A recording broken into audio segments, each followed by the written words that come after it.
Johnson, and this presentation is going to cover the collection policy and why it's important.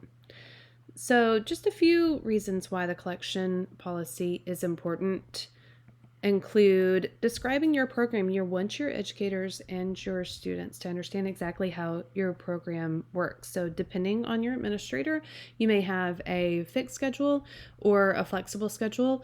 Either way, you want to have it laid out and you want to have it easily accessed for educators so that they can set up their schedule and give their learners as much access to your library as possible. So my librarian, she does a great job.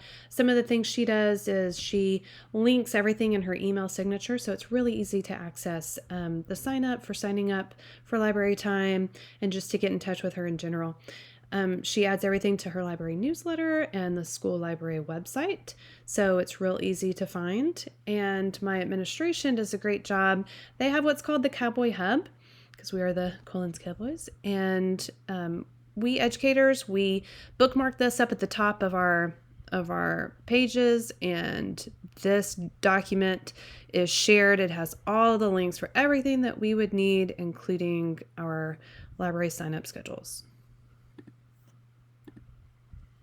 Another reason why the collection policy is so important is because we want our students and educators to know exactly how to access those materials and how they circulate.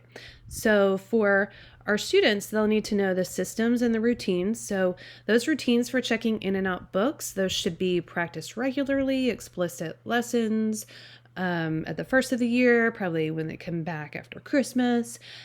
Also for teachers, they will want to know exactly how the librarian wants them to check in and check out materials. And for them, it's going to look different because their materials could be materials checked out over a unit of study or for the entire year. And another reason why a collection policy is important is because you want that collection to be maintained and those materials to be preserved. So it's important to do the best we can to take care of the books that are in circulation. And to extend the lifespan of our books, we can do a few things. We can instill into the kids of how important it is to take care of those books, how they carry them, where they store them when they're not reading them, so that they lessen the probability of those books getting damaged or lost. And of course, climate control is important. Here in Texas, it gets super hot and humid, and that wreaks havoc on our books. So we want to be sure that we have a system in place to make sure that those materials are well maintained. And when we weed our collection, I know that this has been something that I have worked hard on. If books are damaged, you want to assess those books and see if it's a small amount that you can fix, maybe a torn page, but a piece of tape on it. My mentor has worked with me very hard, and I have learned that if a book is just beyond repair, it's okay to remove it from the collection. That the way she puts it is, if the kid looks at that book and looks at a nice new book, are they going to pick the raggedy book or are they going to pick the nice new book? And so taking those old books that kids are going to pass up anyway just because they are just aesthetically not pleasing to our readers.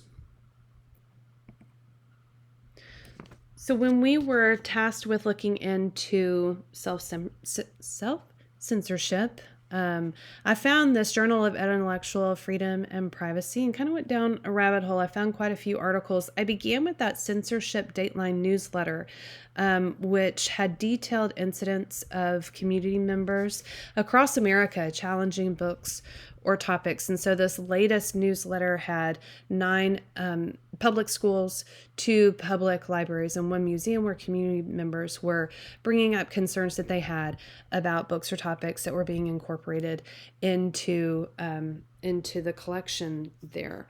And it just made me really think about how, as a librarian, when a librarian starts to become concerned about what a community member is going to say, their objections to certain material that's considered controversial, that librarian may purposely exclude items just to avoid that confrontation, which, that's human nature. But the dangers of self-censorship now become one person controlling the words and the ideas that are being expressed in the library. So I think it's very important for us to understand that Intellectual freedom is every learner's right. Learners should have the freedom to speak and hear what others have to say rather than allowing others to control their access to ideas and information.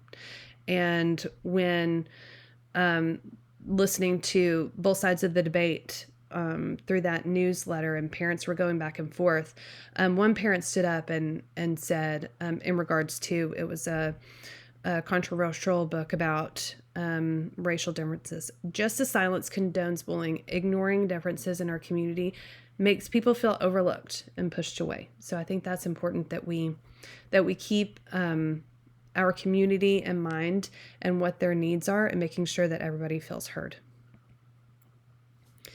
In Kyle's article, Children's Collection Development, Good Books or Books Kids Like, I really like Dominique Demir's analogy, should kids' books be sushi or poutine? Which I didn't know what poutine was. It was a Canadian dish I had to look up.